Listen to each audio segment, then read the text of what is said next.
Good morning, learners. I am Dr. Munish Bharadwaj from School of Engineering and Technology. Yesterday we were discussing about the project development and implementation. Today the topic of discussion will be change management in power distribution.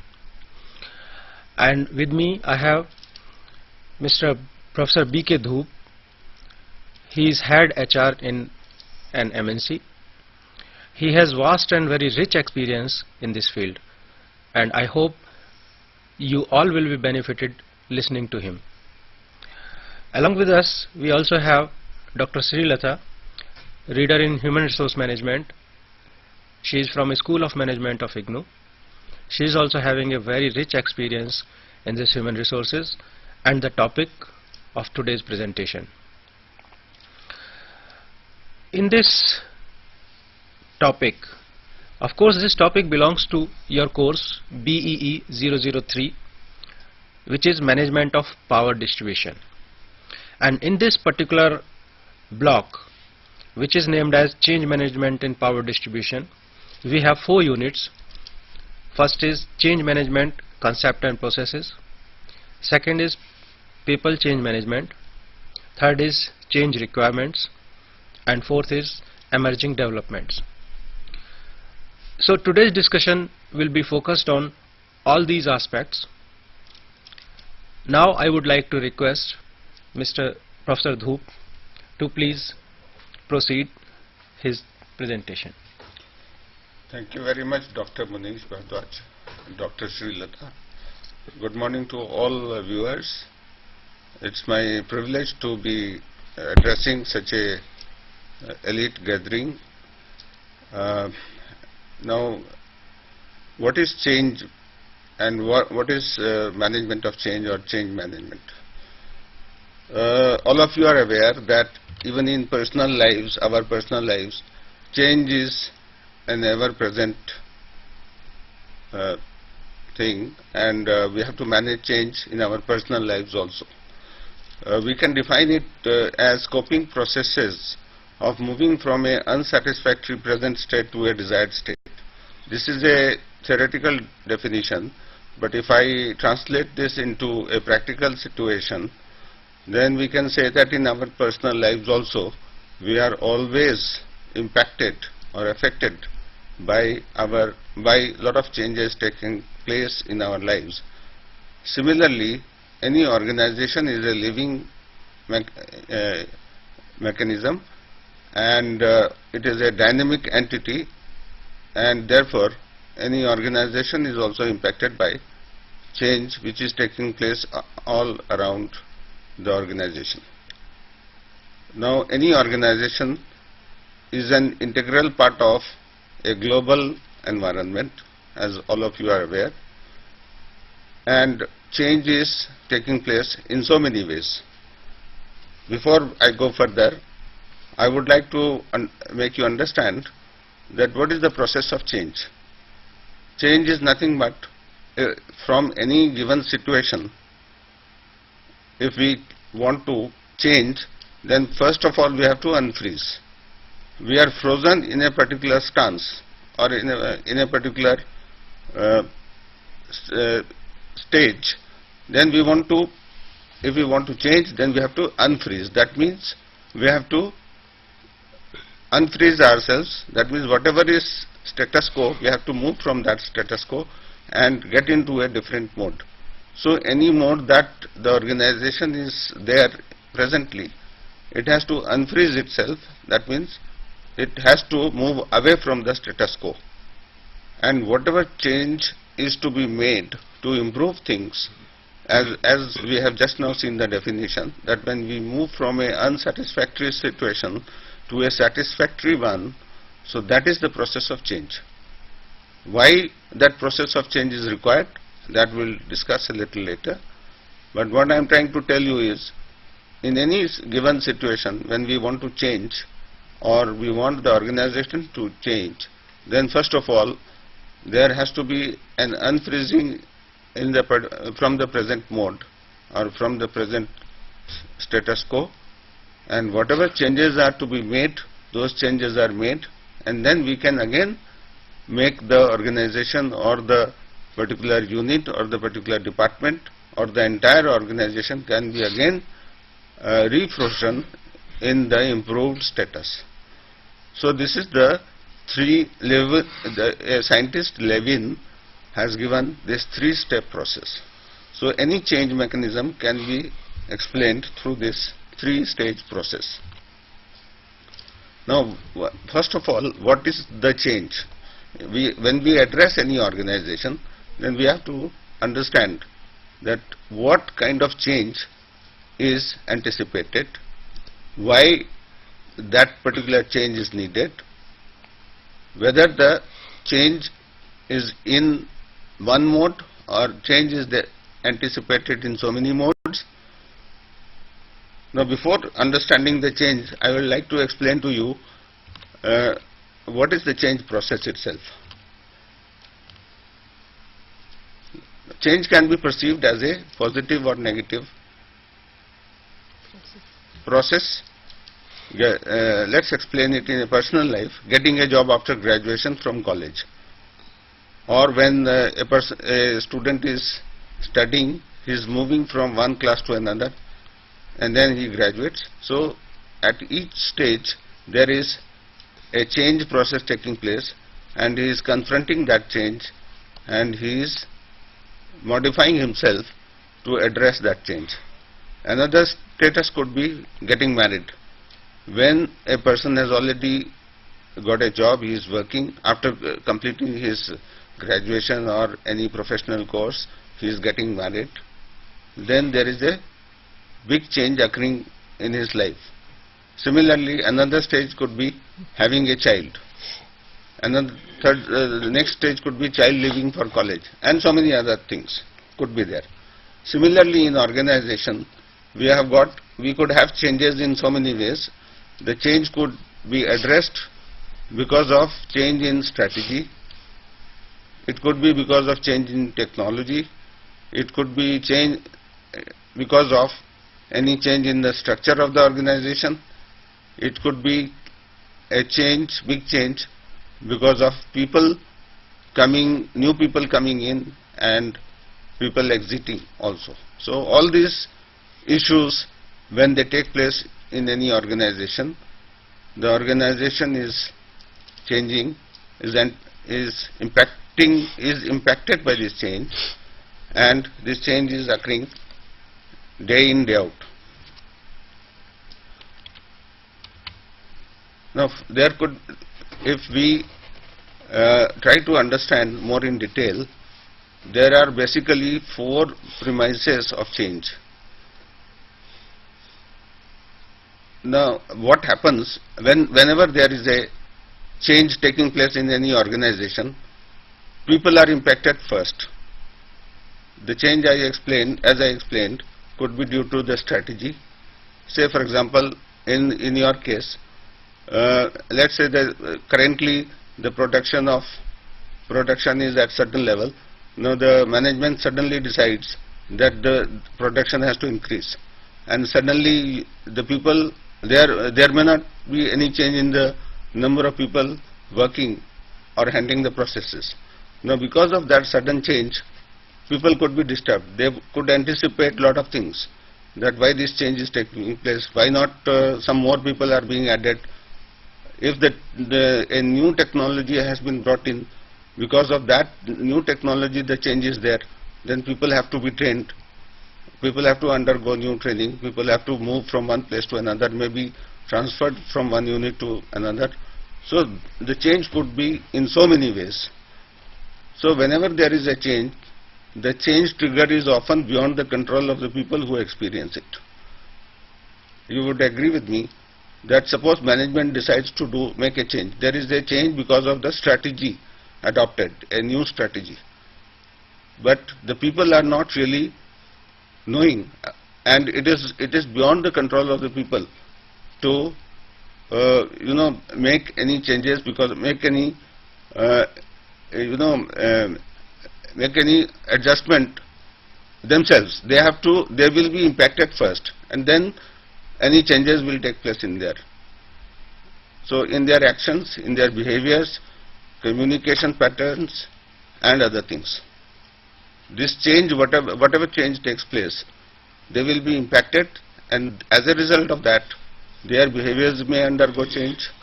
There may be a number of communication processes taking place between themselves, between the top management and themselves, between themselves and the lower staff. Then second thing is, the central focus of managing change must be on the people experiencing the change.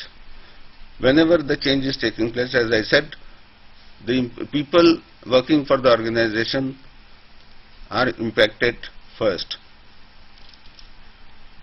And any change that takes place, let's say a new strategy has been adopted or a new technology has been put in place, then the top management is the first echelon or first level that will be impacted by the change, and then only it will be passed on to lower levels.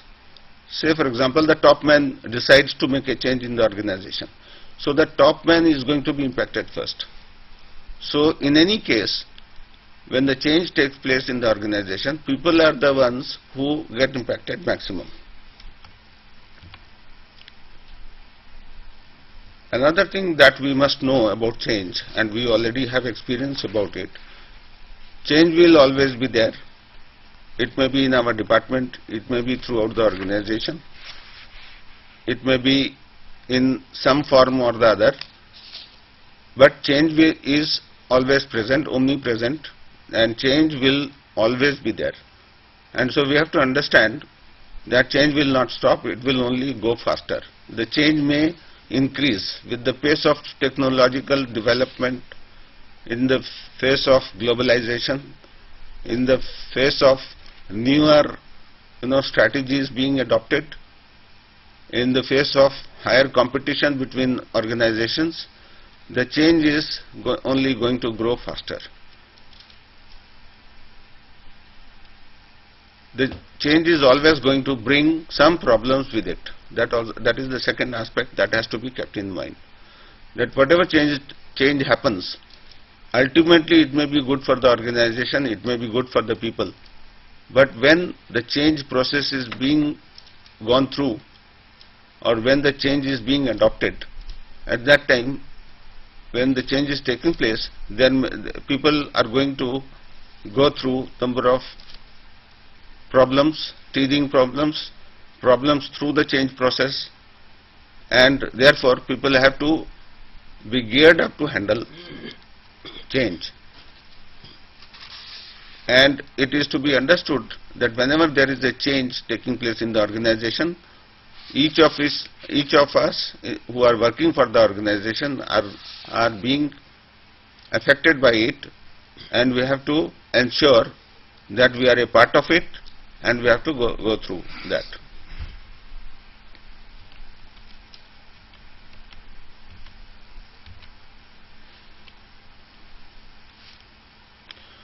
As I said earlier, that because of change, a lot of things are taking place. First of all, the change may be because of strategy, change may be because of new technology, change may be because of the people working for the organization. People are leaving, new people are being inducted. These are some of the internal pressures. When we change the technology, when we have people coming in and going out, when we adopt newer strategies, these are the internal pressures in the organization. There are certain external pressures as well. The external pressures could be in terms of competitive pressures, when organizations are coming across competition from their counterparts, other organizations, competitor organizations. Then regulatory changes by the government. The change could also come through regulatory changes, when suddenly the government enacts a new bill, takes a new decision, and organizations have to fall in line. Maybe the tariff is being changed, maybe the technology, they want to import some technology and it is getting delayed. So any kind of regulatory changes could be there. Then the economic condition, third issue is economic conditions in the country. If the country's economy is improving, going very strong, then the changes or the external pressures could be different. When the economic conditions are not so good, then the external pressures could be different. So competitive pressures, regulatory changes, economic conditions, political conditions, all these are going to be impacting the organizations in so many ways, but these are external pressures. Another kind of external pressures could be in terms of global pressures. We are all a part of globe today. No organization can be functioning in a segregated stance. They have to be impacted by global changes taking place. As you see in our stock markets, any changes in the global scenario impacts our stock markets immediately. If the global markets are going up, our stock markets also move up. If the global markets are going down, immediately there is a similar pressure on our stock markets also. Similar is the issue everywhere. In organizations also, they are impacted by global changes taking place.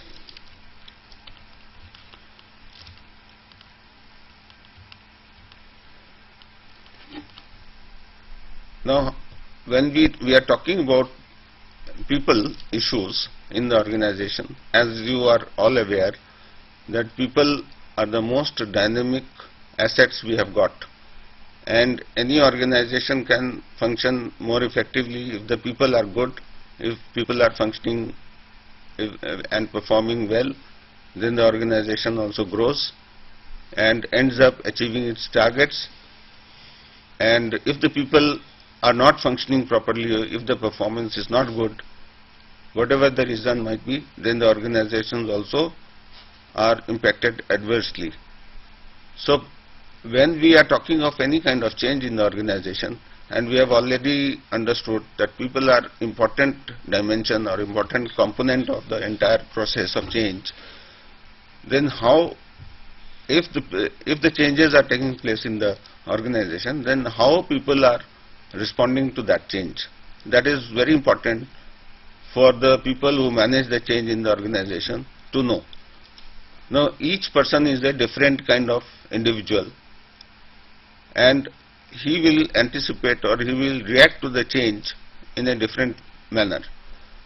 So people impact or respond to change at different rates, and people also react to change at multiple levels. They may be reacting personally. They may be personally means at a personal level. How am I going to be affected? Suppose because of the technological change, I have been sent to Chennai from Delhi to undergo a training program, and I am going to be there for 2 weeks. How my family is going to take it? How my child's studies are going to be impacted? And so many other personal issues could crop in. So any change will bring in its wake personal issues which will be impacted. Similarly, professionally, people will view any kind of change professionally.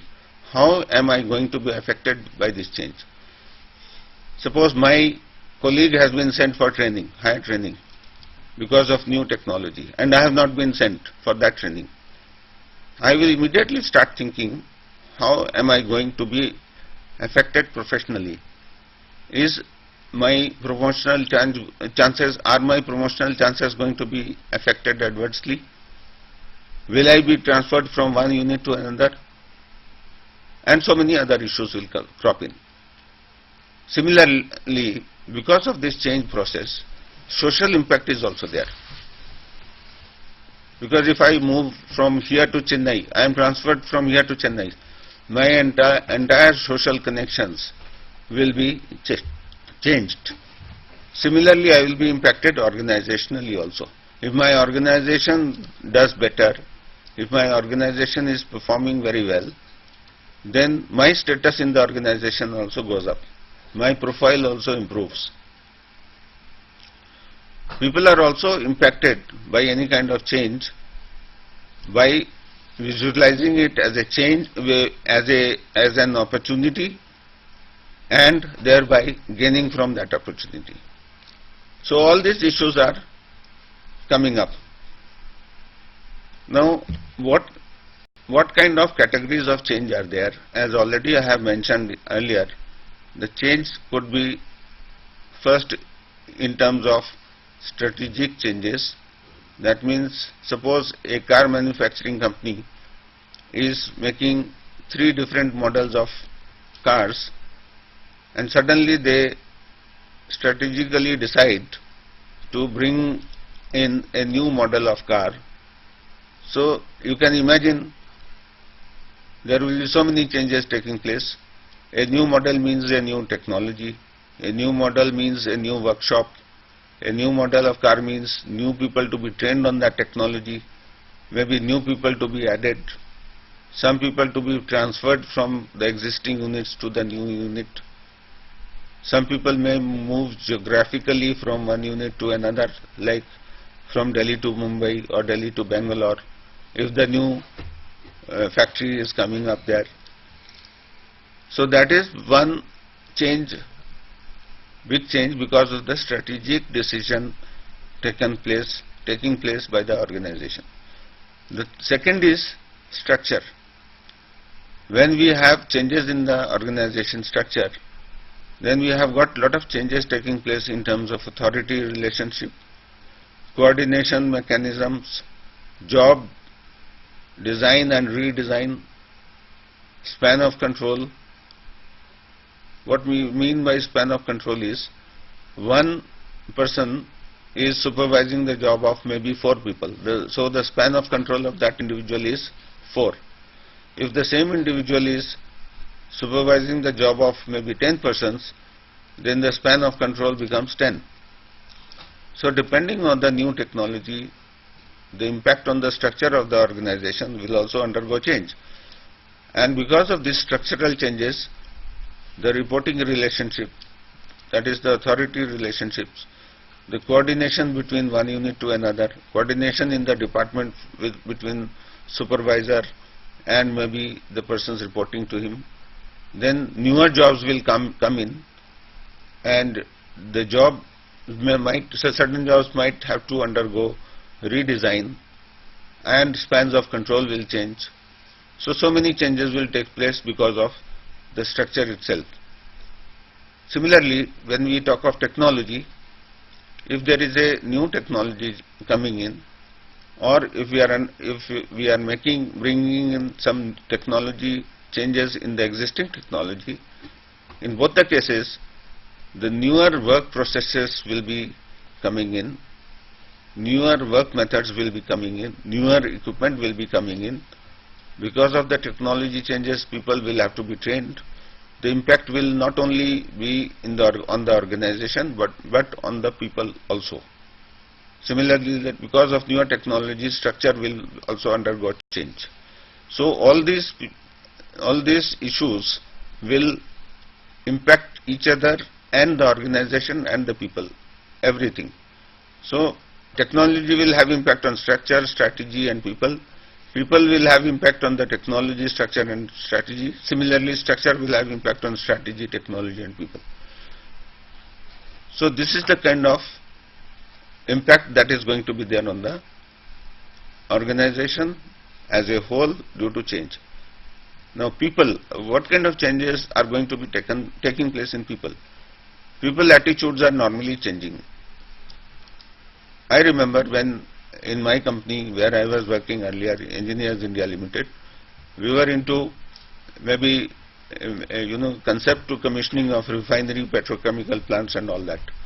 Suddenly when we decided to get into newer areas, because we were finding that enough jobs are not coming in our existing areas of work, then we wanted to get into newer areas, newer domains. Then suddenly there was a lot of worries among the people. People thought that when we take up newer areas, then maybe the people already working in refineries, petrochemical plants and all that, they are going to get redundant and they may lose their jobs, or they may be transferred from one place to another. So many kind of anticipated issues came up, and people started talking here and there, and lot of issues, and people would talk why organization is suddenly wanting to make changes, because they were finding that they were quite comfortable. Everything was so cushy. They were already accustomed to the ways of the manner in which they were working. They were quite satisfied. And suddenly, because of these changes, a lot of worries came up, and they also felt that already they have certain expertise in certain areas. Now, if they have to get into newer modes and they have to handle newer, technology and newer methods of work and all that, so that means they will have to start afresh. They will have to start learning the things all over again. So those kind of worries started, tormenting the people. So people attitudes in general were changing. Similarly, people expectations also were affected. People perceptions were affected. People behavior also changed. So all these things happen. And even if a small change is taking place in the organization, people anticipate lot of things out of that. Another example I could give, I am working for a MNC now. When it was purely an Indian company, then people were finding it quite comfortable. They were already accustomed to handle things in a particular manner. When there was talk of ongoing, joint venture with a MNC, that is Italian company, then people suddenly started worrying that so many people maybe are going to lose their job. Everybody will talk to each other. Pata nahi hamari job rahegi ya nahi, whether we will be still there or not. Because they anticipated that lot of Italians will come in the company and they will expect people to, do wonders. Suddenly overnight lot of things will change. But the top worry with the management also was there, that because of these changes, the culture change will also take place. People in Italy or Italians are accustomed to work in a particular manner, and when they find that their Indian counterparts are working in a different way, these two things are not going to run parallelly. So they have to enmesh together. So the culture issue came up very strongly. So being in HR, we wanted to address those cultural issues and those perceptions of the people. Sometimes these are not correct perceptions, these are wrong perceptions. But then you have to deal with these perceptions individually. Otherwise you can't put these worries or perceptions or wrong perceptions to rest. And consequent changes in the behavior also. People would waste a lot of time, talking to each other and worrying about things which were not even, nobody knew how things are going to take shape. And finally when it came so smoothly, and there was nothing to worry about, and people did not lose any jobs. Whatever changes took place was only some people being sent abroad to maybe learn some new technology and all that. And maybe some people sent to Chennai, where the Italian major or the giant already had an office, and they were having certain operations there. So when we are thinking of any organizational change, all these issues have to be tackled properly. The strategic change, the structural change, the technology change, and above all the people change. And when we talk of people change, the change in the culture is also to be looked at very closely. When we talk of culture, all of us know that every organization has its own culture. And if we want to depart from the current culture, and even if you are departing towards a better culture, there has to be a lot of work done. And it takes considerable experience and considerable effort by the top management to bring about that change in the culture. So I just want to intervene here. The first reaction to change always from the people is they find it, anything new coming up, they resist Yes. because they feel insecure about it, and probably the insecurity in terms of their own job. So they are not sure whether they will be able to continue with such technological changes, environmental changes, or the structural changes which you are talking about. Hmm? The hierarchy and the span of control and level of authority and all that. So the reaction is that first is to resist because of the insecurity reasons. But how do we overcome these insecurity reasons? What could be the solution to this? How do you manage these kind of reactions? Thank you. Very good I question, want to Doctor. add one more thing, that first reaction is, of course I agree that this is the insecurity, first insecurity feeling. But before that also, once this insecurity strikes to the mind, before that also there is a problem which comes into the way of the change. That is inertia. We don't want to change our state. The famous law of Newton, of law of inertia, that we want to remain in the state in which we are. Though that all these things of the insecurity and the other things later comes to our mind, but first it strikes that resistance is because of the inertia, that we want to work in the same way that we are working. So and then the employees think about that how we will be affected by this change. So always that resistance starts with inertia, then rest of the things comes into So the whenever the state of balance gets disturbed, then there is. I agree with Dr. Munish and Dr. Srilata. Yeah, it's a big thing to manage change. That is why there is a lot of effort is always there by the organizations to manage change, because as already said, that change is a omnipresent thing and it is a very dynamic thing. When it will strike and how it will come is nobody knows, and it is always there. So people or the organization has to be always in a state of preparedness to tackle change and to manage change. I have got number of steps that management should take in order to manage change proactively and effectively. And it is very important to put the people's mind at rest and remove that kind of anticipation and worry from their mind. And as Dr. Munish mentioned, that stage of inertia has to be dealt very, very effectively and very properly. If that is not dealt with, that is the key to the whole thing. If that is not dealt with properly, then all their efforts are going to go in vain. So that inertia is also is very important. How do you address that inertia? I have got number of angles from which this process of change should be impacted. Should I proceed with that right now, or would you want me to take it up as it comes? If you are going to present it later, then let it Yeah, be. I've got my own way in which I would like to. Then you can continue with your. Okay. I just wanted to first explain the conceptual part completely. Yeah, that's right. So as I was already talking about is internal forces of change. Organizations are always impacted equally by external and internal forces of change. How does internal change, forces of change act? That is what just now Dr. Munish and Dr. Srilata were telling me, that how people react to any kind of change. But first of all, let us talk about what kind of forces are really impacting change, bringing about change.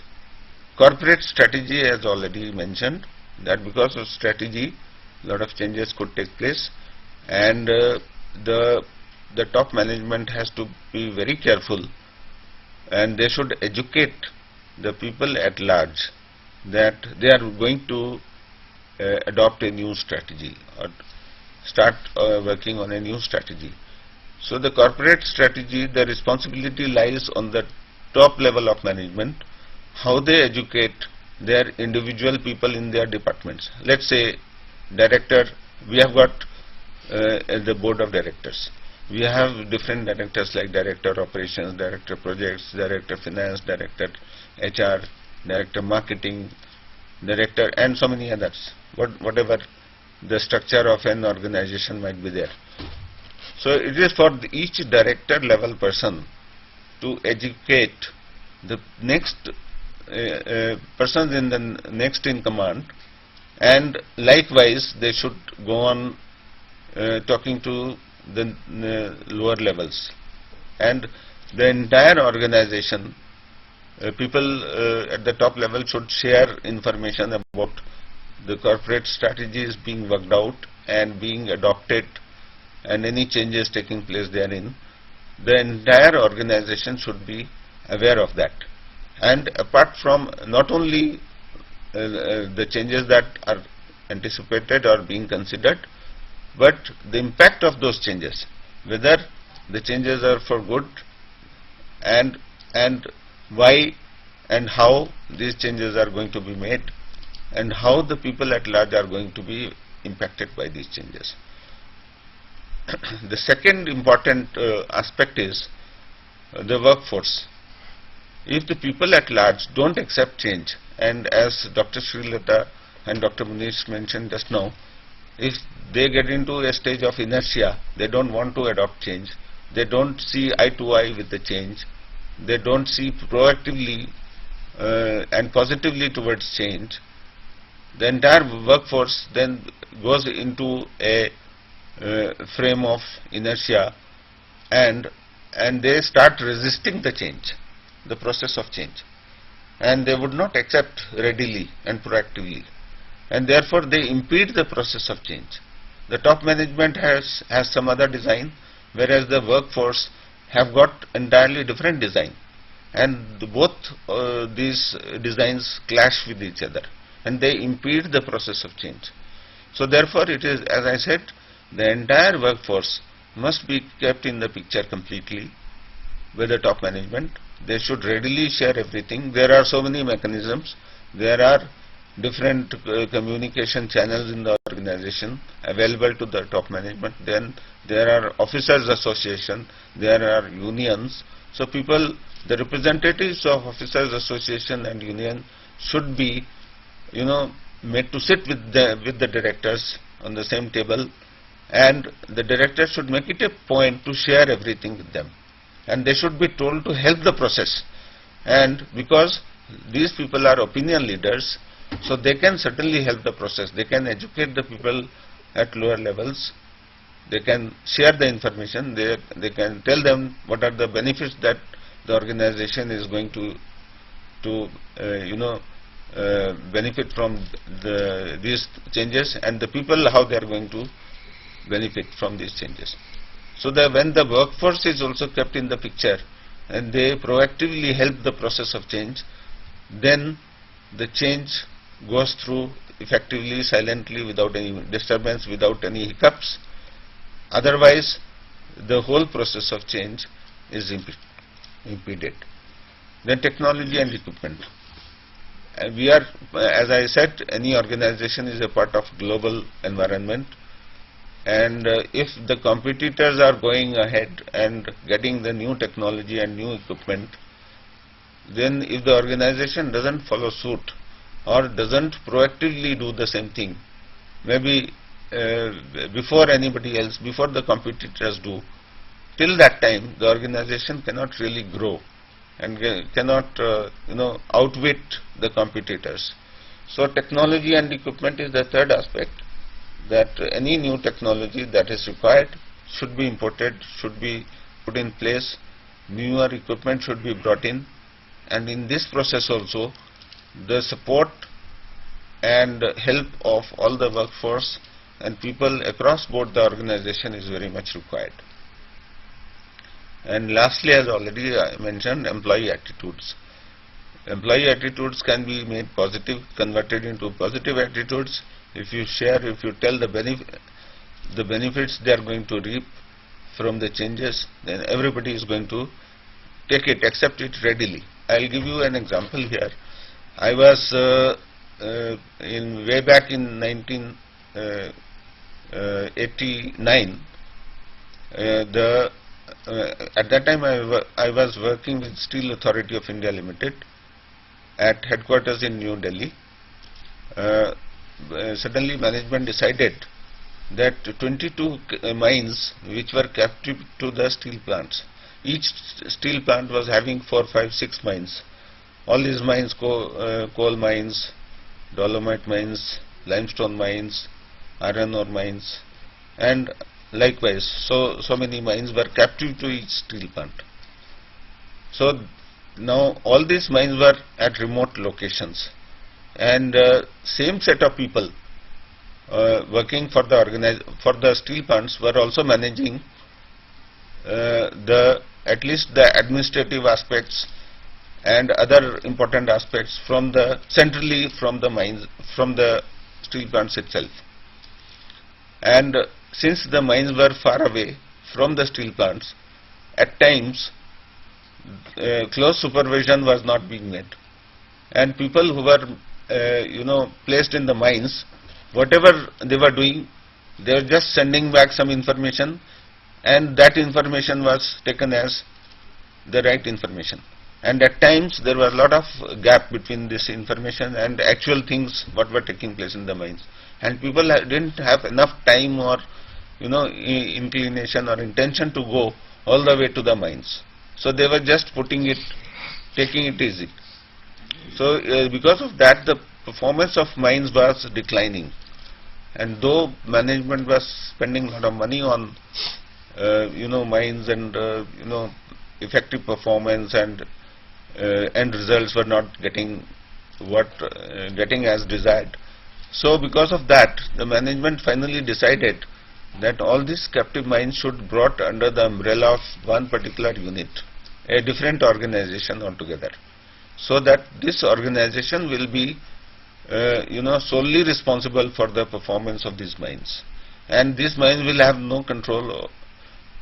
These mines will not be controlled by the steel plants anymore. So that decision was taken, and then the final thing came on HR to study the organization structure of mines and its linkages with the steel plants, and how these linkages are going to be impacted if we sever the relationship between the mines and the steel plants. So this is a very important. All these things meant a lot of changes everywhere. So I was given the responsibility to go to Calcutta, because all these mines were mostly in the eastern region. So the Calcutta was supposed to be finally the headquarters of all these mines. So I was told to go and station myself at Calcutta and go and visit all these mines and study the organization structure and see whatever changes or modifications could be made in the organization structure, and finally suggest to the management all the modus operandi, what needs to be done. So this was a very big task. At that time I was General Manager Human Resources at the headquarters in Delhi, and there was a counterpart, Executive Director HR from one of the steel plants. He was also made to station there in Calcutta. So both of us were given this responsibility. So then I started visiting all the mines and talking to people. It took me 1.5 years to go through all the 22 mines, look at the organization structures there, find whatever flab was there. I mean, a lot of extra manpower was there, and that manpower was on the papers, but it was not really being effectively utilized. So that flab had to be removed, and I had to suggest a complete delayered. Number of levels were there which were redundant levels, so a complete delayered, very effective organization structure. That was done in 1.5 years, and a final report was generated and tabled with the management, and finally I was asked to make series of presentations, because at each level people would try to understand. So I went through all the process of making series of presentations and all, and finally it took, after 2-3 months, the whole process was over. It got approved, and now the most important part of doing it came up. So far it was only on papers and management approval and all that. But now the process, how do you give effect to this? So, and already there was talk going on. People were very much worried. Those people who were supposed to be handling the mine issues, staying in steel plants. They were camping in steel plants, but they were mostly responsible for the mines. So now they got worried, and it was a 26,000 strong workforce. All the mines taken together, including those people who were stationed in the steel plants and all that, and those people in the mines. It was about 40-60% ratio. 40% people were staying in the steel plants. They were managing everything from there. And so now these 40% people, their children were studying in different schools. Their families were, wives were employed somewhere in some of the steel plant schools or some other, doctors and all that. So now when it was decided that all these people will be moved either to the mines or to Calcutta or to nearby places, there was a lot of hue and cry here and there. All the people started resisting. There was a lot of resistance. And the whole process took almost 6 months to complete once again. And then the third issue came up. People wouldn't, resistance came up, that angle of inertia came up, people wouldn't move from their places. They came up with a lot of excuses, and most of the attitudinal problems came up. So then I had to design number of attitudinal workshops and make the employees see that how much money the company was losing financially, so much money was being wasted. If this money could be augmented and resources could be utilized properly, then maybe certain reward system, certain incentive schemes were to be designed, so that people who are working in the mines, they could get better incentives. Maybe the company had to come up with certain policies, HR policies and systems they developed, through which the people whose wives were working somewhere, they were given alternative employment somewhere close by. The students, the children who were studying, they were given some incentives. Parents were given some incentives so that they could put them in the hostels, and so many things had to be worked out. What I am trying to say, that then I have gone through this process of change and I have seen how it impacted. I would sit from morning to evening designing new incentive schemes. How these incentive schemes will will be more attractive for the employees, and through these incentive schemes maybe they would be brought around and they would willingly move, because you can't force the people just like, you can't throw them from here to there. And one or two people are alright. When it is a question of thousands of families to be shifted from one place to another, and in any case this had to be done.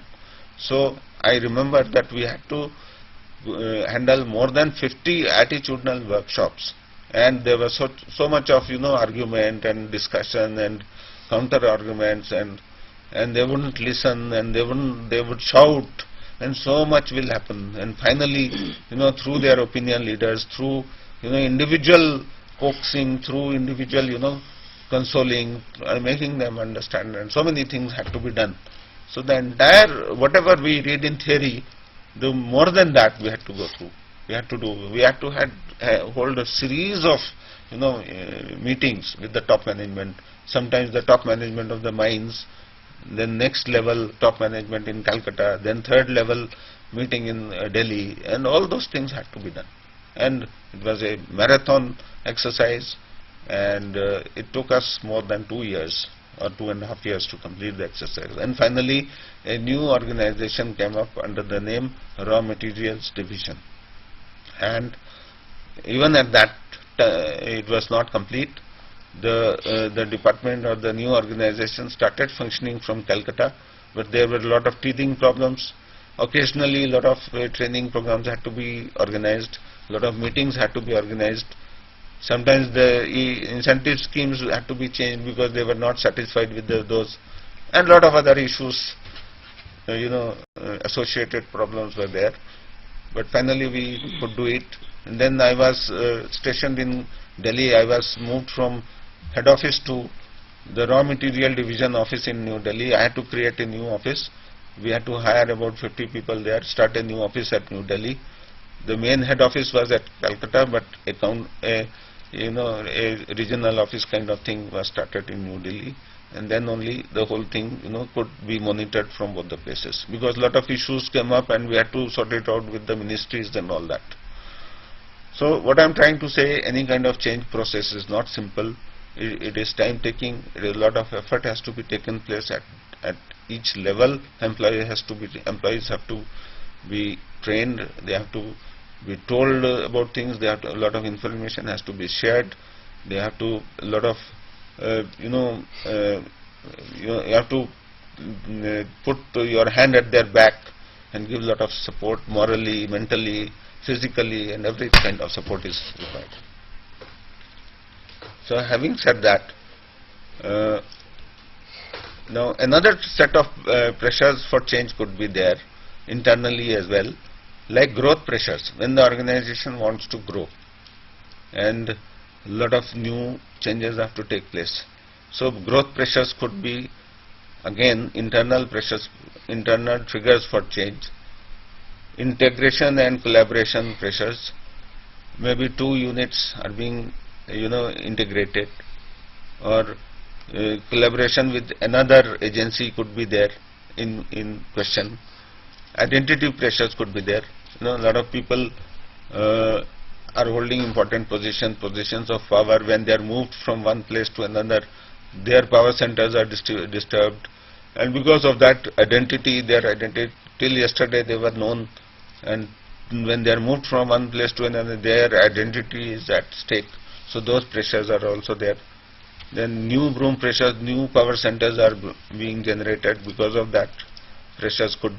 So all these pressures, then power and political pressures. Power and political means political influence could be there. I remember when I was with EIL, Engineers India Limited, our chairman got retired. Then suddenly a joint secretary from the ministry was made the in charge for EIL for a couple of years. So he would oversee everything. So that was a big change. And all the directors, they till yesterday they were quite happily sitting there. And suddenly when this decision was taken that the joint secretary in the ministry will now oversee the entire organization, then suddenly a spate of meetings started taking place between ministry and the directors, and then the directors would go to the joint secretary and do all kinds of I don't know what words to use, but they wanted to keep the joint secretary in good humor, and they wanted him to know that yes, I am somebody very important in the organization. I am a power center, and he should have a liking towards me or leaning towards me. That kind of thing was going on, and the whole process again, power centers were made, certain power centers were broken, new associations were made, new groups were formed, new sides were taken, and so many other things, all political things were taking place. Should I stop here, sir? Yeah. So, Professor Dhoop, thank you for the nice discussions. So, right now we will take a break of 15 minutes. We will assemble here at 10:15 again.